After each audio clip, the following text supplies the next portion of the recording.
Back here on CBS Sports HQ, the Terry McLaurin saga has taken yet another turn with the Commanders because the second-team All-Pro wideout has now requested a trade. So he ended his holdout on Sunday, returning to the team, but then was placed on the physically unable to perform list with an ankle issue. Scary Terry had 82 catches, almost 1,100 yards, and a career-high 13 touchdowns last season. So we're all wondering what is going to happen with Terry McLaurin. Is he going to work something out with the Commanders? And if he doesn't, what are some good landing spots? Let's welcome in our NFL analyst, John Breech, to discuss.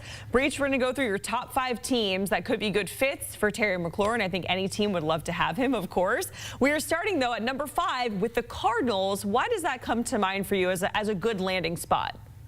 Well, I'm just a little teaser right now. The Cardinals are my only NFC team on the list because I think if the Commanders are going to trade him away, they don't want to make the competition better. So I think they would probably try to shy away from making a deal with an NFC team. But if that has to happen, I have the Arizona Cardinals here because if you look at what this team did this offseason, it was all about defense, whether it was signing Josh Sweat or Calais Campbell. It was just they made a bunch of moves on the defensive side of the ball, and they kind of stayed stagnant on the offensive side of the ball, think that, hey, look, we were okay in 2024. Let's improve things in 2025 and cross our fingers and hope we're better. Well, if they actually bring some talent in, they could be better. So it makes a lot of sense for the Cardinals to go out, add Terry McLaurin, and now you have a receiving group that includes Marvin Harrison Jr., who'll be looking to take a big step forward, Michael Wilson, Greg Dortch. So they don't really have an established star like Terry McLaurin.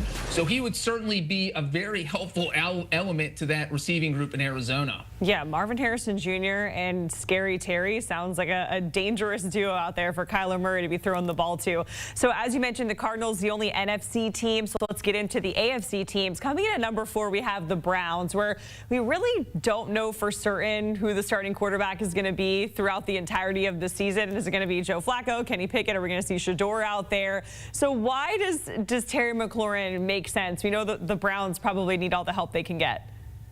Well, let's start with the fact that if negotiations get bitter with the Commanders and the Commanders just throw their hands up in the air and they're like, you know what, if you don't want to play for us, we're shipping you off to Cleveland.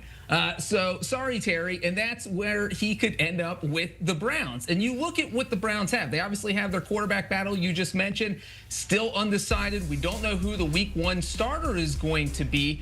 And the thing is, no matter who that starter ends up being, they don't have a great group of receivers there. You have Jerry Jeudy, and really that's about it. So if you want your quarterback to thrive, whether it's Joe Flacco, Kenny Pickett, Shador Sanders, Dillon Gabriel, you've got to give him a weapon. So adding Terry McLaurin would give the Browns a pretty strong 1-2 punch, and that's what Cleveland needs. We know their defense is going to be pretty good. That's kind of what they're going to lean on this season. Now you add another offensive weapon. It doesn't necessarily make the Browns a playoff contender, but if their offense is just competitive this year, they could win 7 or 8 games. Yeah, we saw it there. Terry McLaurin had 13 receiving touchdowns, and the Browns as a team had 19. So certainly would be a boost if Scary Terry went on over to Cleveland. Let's go to number 3, and we're talking about the Chargers here. It's year 2 under Harbaugh. He took a 5-win team and turned them into an 11-win team. They have their surefire quarterback in Justin Herbert. So how do you think Terry McLaurin would fit in that Harbaugh offense where we know he likes to run the ball?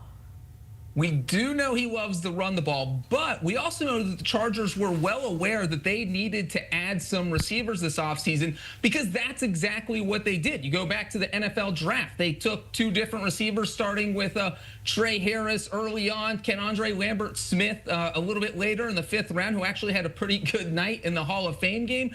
And then they signed Mike Williams. Well, Mike Williams isn't on the roster anymore because he decided to retire. So you know that the Chargers were looking for someone that could maybe complement Ladd McConkey. With Williams not there anymore, it feels like there is a little bit of an opening. I think that Justin Herbert would prefer to kind of have a veteran weapon. You look at how well Herbert played when he had Mike Williams and Keenan Allen a few years ago, and he didn't have those types of weapons last season, although Ladd McConkey did play really well as a rookie. So now if you add Terry McLaurin to that, you have McLaurin and McConkey as your tandem. That's a big upgrade upgrade over what the Chargers had last year. You throw Quentin Johnson in there, and now you have a pretty solid receiving group for a team that if they don't want to run it, Justin Herbert's got a very, very good arm, as we know. Yeah, and Harbaugh looking to take that team to yet another next step and really complete the famous turnarounds that we've seen from him at the college level and in the NFL, hopefully here. Let's go to the Patriots because it's Drake May, year 2 for him. He's in a new offense with Josh McDaniels. We look at the receiver room, really the team as a whole, Breech, it is very young. Stephon Diggs is like, the only veteran receiver that they have. So how could adding Terry McLaurin to that receiver room really give them a boost there in New England? Yeah, if you're the New England Patriots, you want to see Drake May take the next step this year. And if that's going to happen, you have to upgrade the receiving room. When you look at his rookie season, 2024, there wasn't a single player on that entire roster that finished with more than 700 receiving yards. Their leading guy was a tight end. That was Hunter Henry. Their leading wide receiver was Demario Douglas, who only had 621 yards. So there wasn't really a superstar in that locker room. Obviously, the Patriots knew it was a weakness, which is why they went out and got Stephon Diggs. He's over 30. He's coming off an ACL injury, so you don't know exactly what he's going to look like. So if you're New England, who has the most salary cap space, by the way, this ends up being almost a perfect landing spot because now you can pair him with Diggs, and we know that McLaurin is going to want a huge new contract extension. Well, if you're the Patriots, you have the most available salary cap space. You become a perfect landing spot because you can afford him, and he would be a huge upgrade for that receiving room. Yeah, we know the price tag on star wideouts just keeps going up and up and up the more that we see it, right? Finally, the #1 landing spot, we are talking about the Raiders, where they got their quarterback in Geno Smith here. They had their new head coach in Pete Carroll. Brock Bowers at tight end was great for them last season. They now have Ashton Genty, so it feels like one of the only big missing pieces is a wide receiver, a star wideout. Breech? That's exactly right. When you look at Las Vegas, this team has not been afraid to make a big splash this offseason. As you mentioned, they make the trade for Geno Smith. They went out and drafted Ashton Genty. So now your running back room looks good. Your quarterback room looks good. They have Brock Bowers, who is one of the top tight ends in the game. So your tight end room is good. The only place on offense where the Raiders are really lacking is at receiver. They do have Jacoby Myers, but there's not really anyone behind him that is kind of going to threaten an opposing defense. So if you add Terry McLaurin to this, we mentioned Bowers, Myers, Genty, you have a lot of offensive weapons now, and the Raiders could be dangerous, and they are in a very difficult division. We know the Kansas City Chiefs are favored. The Chargers, the Broncos, 3 of the 4 teams went to the playoffs. So the Raiders, this is the time to make a splash move, because if you want to compete in that division, you're going to have a high-powered offense because the other 3 teams do, and adding Terry McLaurin would absolutely make that offense more high-powered. So, Breech, it's fun to play pretend, right, and play all these landing spots. What if he goes to the Raiders? What if he goes to the Patriots? But what they're building there with the Commanders and Dan Quinn and Jayden Daniels, it's really special. We saw them go to an NFC Championship game in Jayden Daniels' first year at quarterback. So when we think of all of that, why would it be so important for the Commanders to keep Terry McLaurin happy and work out a deal with him when you think of what they're trying to build in the future, but also like in this upcoming season based off of the success we saw in 2024?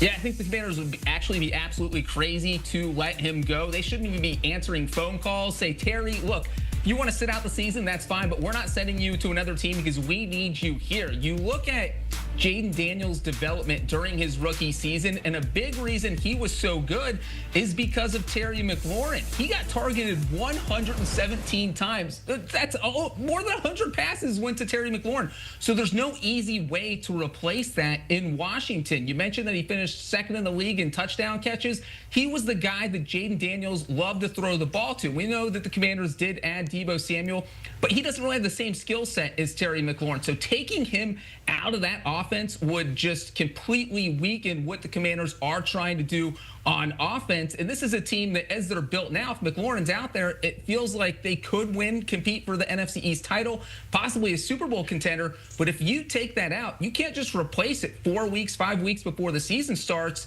So if there is no Terry McLaurin, the Commanders become a wild card team, but they are definitely a worse team, a worse offense without Terry McLaurin. I don't think he is a player they can afford to lose at this point. And he said it at training camp, I want to be here. I want to stay in this area. So Come on, Washington, just work with Terry McLaurin a little bit. Thanks, Breech. We appreciate it as we, look to see and what's next for Terry McLaurin. Some potential landing spots if he doesn't work anything out with the Commanders. All right, the NFL on CBS returns. It is just around the corner, returning on September 7th. You can watch your local game live on CBS and stream all the action on Paramount+.